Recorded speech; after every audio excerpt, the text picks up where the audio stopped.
Hola chicos, buenas tardes. Bueno, voy a compartir la pantalla para grabar la clase un momentito.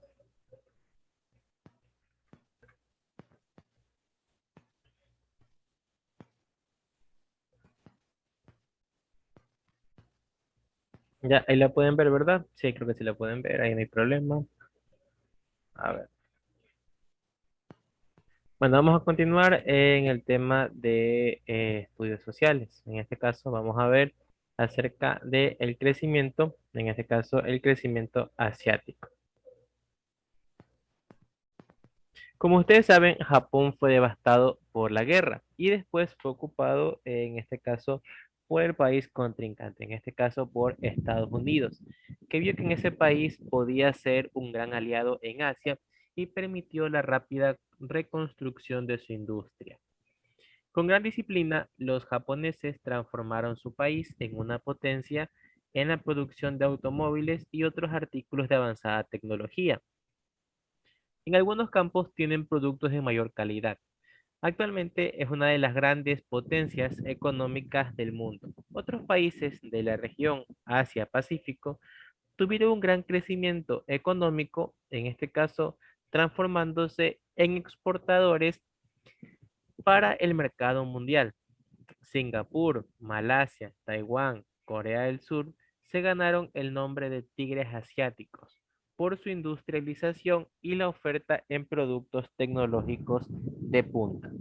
Tal como lo vemos, Asia es una gran revolución en lo que corresponde a la tecnología. Bueno, de Asia es que tenemos grandes empresas, llámese Sony, Xiaomi, Huawei, Samsung, LG, que ustedes saben que cada una de estas empresas siempre van a la vanguardia tecnológica, ya sea con celulares, con televisores, con productos de línea blanca, refrigeradoras, aire acondicionados. La mayoría de ellos son asiáticos. Es por eso que se ha visto este crecimiento asiático también en la innovación. También de Sony, que es la marca PlayStation. Todas estas innovaciones que nosotros podemos ver, Nintendo también, de Japón, ¿verdad? Donde en este caso China, como vemos, fue unificada por el comunismo y sus dirigentes. Con Mao a la cabeza, se empeñaron en estructurar un Estado socialista radical, en el cual sus logros fueron importantes, pero hubo también fracasos y represión. Luego de la muerte de Mao, el país dio un giro de apertura al capitalismo, que le ha permitido un inmenso crecimiento económico, en el que se han dado enormes proyectos industriales y de infraestructura, con las consiguientes desigualdades sociales y acumulación de riqueza en pocas manos. A finales del siglo XX, China realizaba enormes inversiones en construcciones de infraestructura y desarrollo tecnológico, junto con la India, que también tuvo un gran crecimiento. Será con seguridad una potencia de gran poder, en este caso en el siglo XXI, hablando precisamente de China. Ahora, con respecto a la cultura de paz, recuerden que estábamos hablando acerca de guerras, de la Primera Guerra Mundial, de la Segunda y también de la Guerra Fría. Bueno, al terminar la Segunda Guerra Mundial, en este caso, el mundo develó nuevos problemas. Europa se dividía en dos grandes bloques. Por un lado, países occidentales aliados a Estados Unidos, que reorganizaban sus economías capitalistas, y por otro los países del bloque soviético, que adoptaban regímenes comunistas. Alemania también se dividió en cuatro zonas de ocupación: dos aliados que conformaban la República Federal Alemana y la zona soviética, como la República Democrática Alemana. Mucho después del triunfo aliado y cuando se creía que la paz sería gestora de justicia y libertad, 750 millones de personas, casi la tercera parte de la población mundial en ese entonces, vivían en territorios que eran colonias, por paradójico que parezca, de las grandes potencias que lucharon para derrotar el totalitarismo fascista de las fuerzas del eje. En Medio Oriente afloraron conflictos que venían gestándose. Siria y Líbano pedían independencia de Francia. Palestina quedó bajo el control británico, en medio del enfrentamiento entre árabes y judíos. Se inició entonces la segunda oleada de la lucha anticolonial y a partir de entonces más de 80 naciones surgieron a la vida independiente. Un periodo, por otro lado, especialmente activo de descolonización tuvo lugar en 1945 y 1960, donde empezó con la independencia de Pakistán e India del Reino Unido en 1947, productos del movimiento de la resistencia pacífica de quién? De Mahatma Gandhi. También en este caso se tiene que Gandhi fue un abogado indio que luchó incansablemente por obtener un estado de autonomía similar al Reino Unido que había concedido a las colonias de Canadá y Australia, que eran poblaciones mayoritariamente europeas. En 1930, Gandhi, con más de un centenar de hindúes, marcharon pacíficamente contra los impuestos a la sal que el imperio grabó en ese país. Gandhi, por otro lado, fue arrestado, privado de la libertad junto a su esposa y empezó una huelga de hambre demandando la independencia de la India. La resistencia pacífica y desobediencia civil como acto para desconocer las normas impuestas hicieron de Gandhi un héroe. India, la mayor colonia británica, obtuvo lo que fue su dependencia, siendo en 1947 producto de la lucha encabezada por este gran líder hindú, que propugnó el uso de medios pacíficos de resistencia que desbarataron el régimen colonial, pero debido a que los conflictos entre hindúes e islámicos se dividió en varios países, India, Palestina, Siria y luego Bangladesh. Otros ejemplos es que otra lucha que se destaca es la del líder africano Nelson Mandela, quien fue apresado en 1956 y 1961, juzgado y condenado a cadena perpetua en 1964. Mandela ha luchado contra la dominación de los blancos y contra la dominación de los negros. Además que en este caso él siempre quiso una democracia ideal y una sociedad libre en todas las personas que vivan en armonía y con igualdad de oportunidades. Es un ideal en este caso que él quería realizar, pero a la vez, si fuese necesario, también es un ideal por el cual él está dispuesto a morir. Con respecto a la cultura de paz, se dice que ¿puede la protesta y la lucha lograr objetivos desde la no violencia? Sí, esa es la magnífica lección de estos líderes y consta aquí con ejemplo de la tenacidad y de la negación a la violencia. La paz es uno de los grandes valores de la humanidad. Por ello debemos hacer los esfuerzos para preservarla. Pero si no se logra la paz, si no se busca la justicia, en un mundo donde millones mueren de hambre, donde hay discriminación y explotación, no se puede imponer una paz duradera, una paz en este caso duradera. Por ello, en este caso, hay que luchar por la justicia y la equidad entre las personas, los pueblos y los países. También debemos rechazar el racismo que divide a la gente y también genera conflictos. Tampoco puede haber paz cuando se violan sistemáticamente los derechos humanos en muchos países del mundo, donde subsiste la tortura de los presos, restricciones a la libertad de coincidencia, acoso y otros actos de, por otro lado, la violencia. Con respecto a la paz y la guerra, no hay paz donde se prepara la guerra. Si los países grandes y pequeños gastaran enorme cantidad de recursos en producir y comprar armas, no se logrará la paz. Debemos condenar, en este caso, el armamentismo y demandar que los recursos que se emplean en las armas sean destinados a la alimentación, salud, educación y otras necesidades para la humanidad. Ahora vamos a ver a América Latina en los años 60, con las economías latinoamericanas.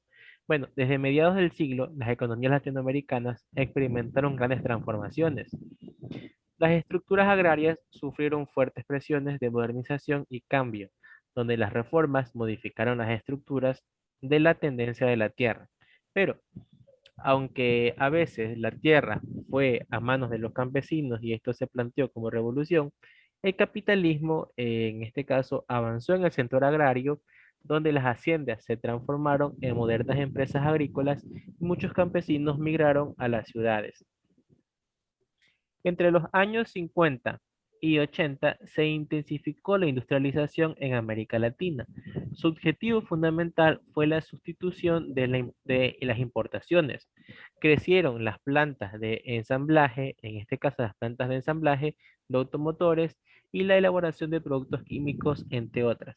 Con el crecimiento de la industria y la migración, el campo crecieron las ciudades hasta convertirse en algunas de las enormes complejos urbanos con escasos servicios y grandes masas de gente sin ocupación fija. Creció la deuda externa y la crisis petrolera de los 70 tuvo su impacto.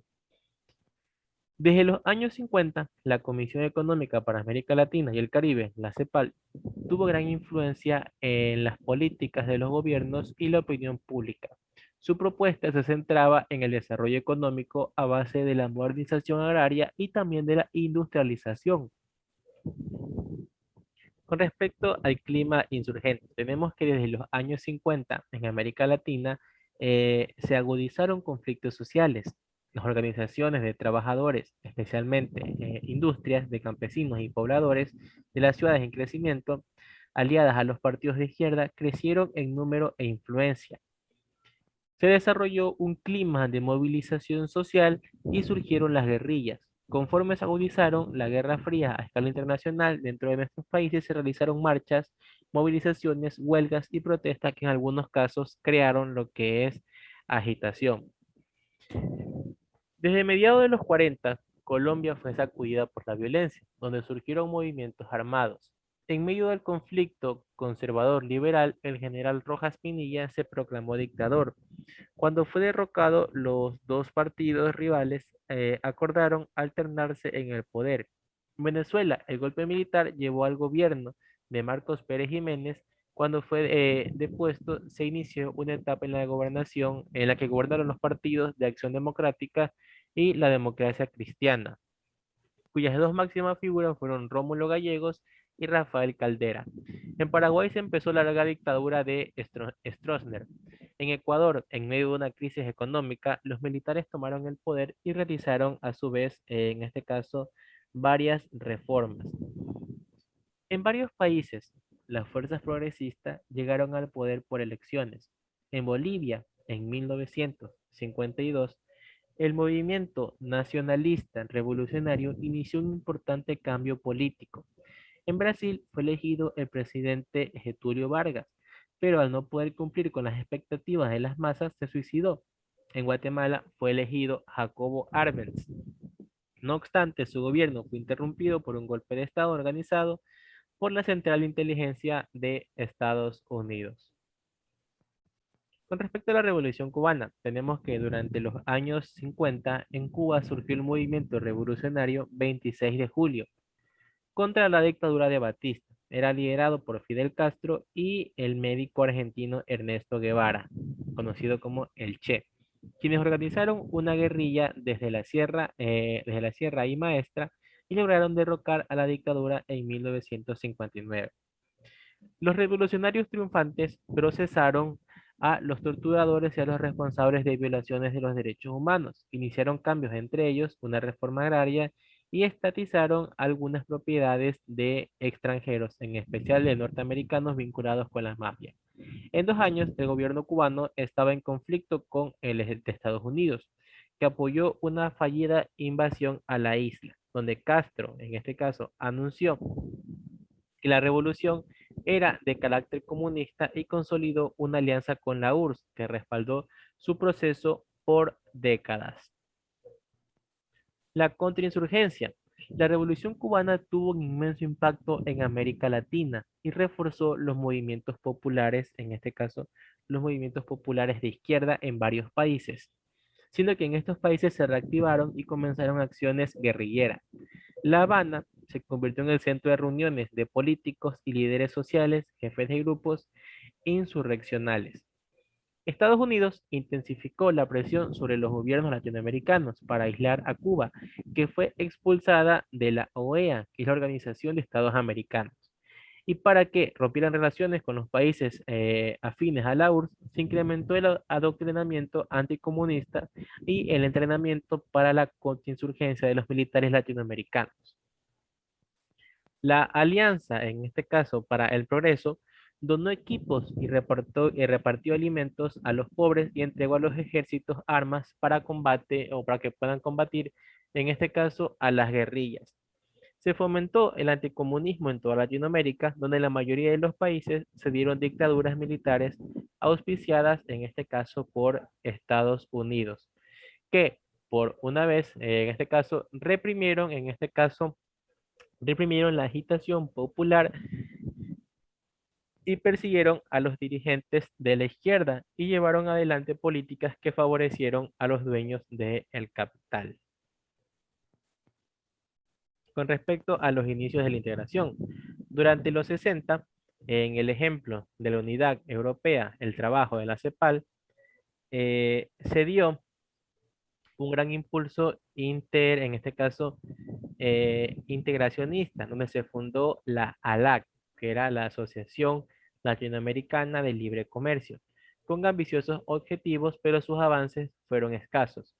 El Pacto Andino fue fundado en 1969 y luego surgió el mercado común centroamericano. Chicos, espérenme un ratito, por favor.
Ya, disculpen, chicos. Bueno, ahora vamos a ver acerca de las dictaduras militares. Bueno, en este caso, los militares y el poder. Cuando los conflictos se agudizaron en los países, las Fuerzas Armadas, con apoyo de Estados Unidos, organizaron golpes de estados, establecieron dictaduras militares sostenidas con la representación y ensayaron políticas económicas en la cual desarrollaron, en este caso, listas que intentaban parar los conflictos sociales, aunque no lo lograron, más bien se agudizaron. La justificación, en este caso, en los gobiernos militares fue la seguridad nacional. El comunismo y la agitación social se consideraban los principales enemigos. Las dictaduras montaron grandes, en este caso, aparatos representativos, presiones clandestinas, campos de concentración, cuarteles especializados en seguridad, sistemas de escucha de teléfono, entre otras. Los agentes de la representación gozaron de privilegios, ganaron altos salarios y vivieron en sitios protegidos. Obtuvieron inmunidad por sus crímenes y hasta adoptaron hijos huérfanos que dejaban sus víctimas. La seguridad nacional transformó en enemigos al Estado y la sociedad a los militares de izquierda, dirigentes de los trabajadores, en este caso activistas de los derechos humanos, cristianos por la liberación y hasta personas que defendían la democracia, pero la democracia, la vigencia de las elecciones y garantías ciudadanas eran poco valoradas, en las cuales las dictaduras veían a la democracia como la ocasión para el desorden. La mayoría de la gente de izquierda y los movimientos insurreccionales, por su parte, despreciaban a la democracia burguesa. Los gobiernos norteamericanos como buena parte de sus ciudadanos, pensaban en la representación, en este caso, del comunismo y sobre todo a la protección de las inversiones de sus empresas en América Latina. Era mucho más importante que la democracia, que se supone que es la base de su propio sistema político. Brasil y el Cono Sur. En este caso, el país de mayor crecimiento en América Latina desde los años 50 fue Brasil, pero allí el gobierno progresista de Goulart fue derrocado en 1964 por un golpe militar que llevó al poder al mariscal Castelo Branco. Los sucesivos gobiernos militares suspendieron, en este caso, las garantías ciudadanas y persiguieron a las organizaciones sociales y a la izquierda e impulsaron el desarrollo que fomentó la industrialización y la ocupación de territorios, en este caso, territorios amazónicos, como es el caso del proceso chileno, siendo que en Chile el sistema constitucional se había desarrollado por décadas. Las expectativas de cambio y la confluencia de las fuerzas políticas de izquierda en la Unidad Popular la llevaron al triunfo en 1970. El socialista Salvador Allende ganó la presidencia, donde Allende inició un gobierno de grandes transformaciones y de reivindicación de la soberanía de Chile sobre sus recursos, que se mantuvo dentro de los límites de la Constitución. La vía chilena al, en este caso, socialismo, era profundamente democrática. La ruptura de la legibilidad vino, en este caso, de la derecha y del gobierno de Estados Unidos que orquestaron la oposición. En 1973, un golpe militar, en este caso, derrocó al presidente, quien murió defendiendo el Palacio Nacional, donde se instauró una dictadura dirigida por Augusto Pinochet, cuyo largo gobierno de casi 2 décadas se caracterizó por la más dura represión. Centroamérica. Los países centroamericanos habían sido desde el pasado espacios de influencia de empresas y del gobierno de Estados Unidos. La agitación social y los avances populares motivaron intervenciones más frecuentes a favor de dictaduras militares que atropellaron los derechos humanos, fomentaron la corrupción y favorecieron a los intereses norteamericanos. La respuesta popular fue la agitación y la acción de movimientos guerrilleros, que mantuvieron largas luchas contra las dictaduras. Quizás el proceso más conocido fue el de Nicaragua, un país dominado por unas pocas familias, entre ellas en este caso los Somoza, quienes mantuvieron una sucesión de sangrientas dictaduras. Frente a ellas se levantó el Frente Sandinista de la Liberación Nacional, organizado por ejemplo de un gran líder popular, Augusto César Sandino. Las excepciones, obviamente. En América Latina, dominada por dictaduras, pocos países conservaron sus sistemas constitucionales. El caso más notable es el de Costa Rica, donde se generó una cultura democrática y no se produjeron golpes de Estado. En México se mantuvo el predominio del PRI, con su monopolio del poder político y control progresivo del movimiento social. La estabilidad política, sin embargo, no logró un desarrollo económico equilibrado, sino más bien el mantenimiento de la pobreza y la concentración de la riqueza.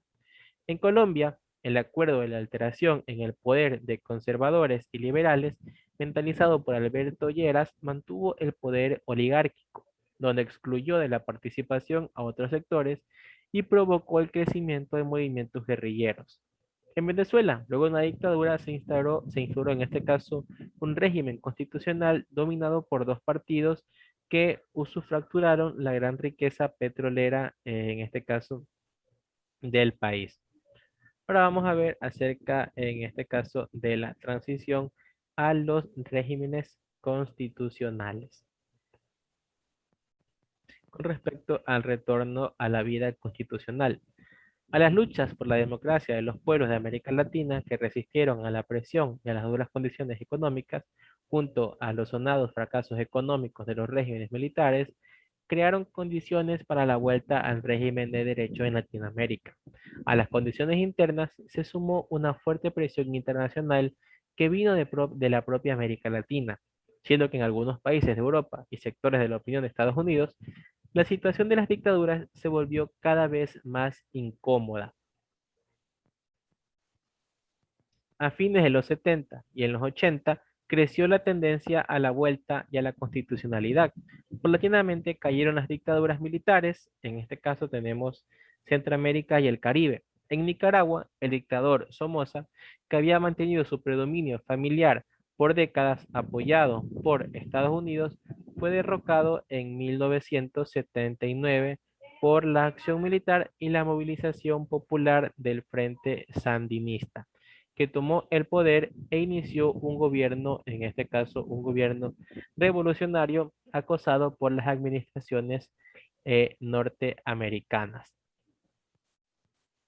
En algunos países centroamericanos, los regímenes dictatoriales fueron derrotados, pero en algunos casos volvieron a producirse. En otros casos se mantuvieron y la represión continuó, con movimientos insurreccionales, como es el caso del Frente de Farabundo Martí en Salvador, continuaron en armas por algunos años. En Panamá, el dictador militar progresista Omar Torrijos murió en un accidente aéreo y en los años siguientes se entró en el régimen de derecho. La dictadura de Duvalier, padre e hijo en Haití, cayó a mediados de los 80, pero el país se mantuvo inestable en los siguientes años y llegó a ser intervenido por fuerzas militares de la OEA. Los países andinos, teniendo en cuenta que en 1979 entró en vigencia la nueva Constitución de Ecuador e inició la gestión del gobierno elegido en las urnas, en Perú la dictadura dejó el poder y se instauró un gobierno civil. En Bolivia, el proceso de instauración del sistema constitucional fue alterado por varios golpes dictatoriales. Colombia se mantuvo con un régimen constitucional, pero con una fuerte presencia de organizaciones insurreccionales armadas. Venezuela gozó de un lapso de estabilidad gracias al auge de las exportaciones petroleras. El Cono Sur. En 1980 la dictadura de Uruguay fue derrotada, en este caso el plebiscito, que convocó para mantenerse al poder y al país volvió un régimen constitucional. El gobierno militar argentino, que había reemplazado a varias veces a los generales dictatoriales, llegó a una situación de extrema impopularidad. Intentando sostenerse, se embarcó en este caso en las aventuras de la guerra con Gran Bretaña, donde ocupó las Islas Malvinas y tuvo que encarar en este caso un enfrentamiento con las fuerzas británicas y fue derrotado en 1982. Esto precipitó su caída y el establecimiento de un régimen de derecho. En Chile, bajo, en este caso, una presión interna e internacional, la dictadura Pinochet convocó en este caso, plebiscito en 1988, en el intento de, en este caso, prolongarse en el poder. Fue derrocado y el país recobró unos años de régimen legal, pero se mantuvo vigente la constitución de la dictadura que limitó la democracia por una gran cantidad de años.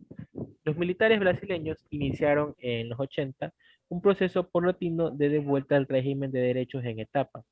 La última dictadura en caer fue la de Stroessner en 1989. Paraguay entró en el régimen de derecho en los años 90. Con respecto a las democracias dirigidas, terminadas las dictaduras militares, los países entraron en un régimen constitucional. Se realizaron elecciones y se pusieron en vigencia garantías ciudadanas. Eso fue sin duda un gran avance, pero no por ello ingresaron en sistemas democráticos plenos. Por un lado, las Fuerzas Armadas mantuvieron influencia sobre los regímenes, pero se llamaron democracias dirigidas o tuteladas. Los gobiernos constituciones mantuvieron e inclusive profundizaron las medidas neoliberales. Adicionalmente, en muchos países, leyes y artificios legales impidieron que se impusieran sanciones a los agentes de las dictaduras que habían cometido crímenes y atentado contra, en este caso, los derechos humanos.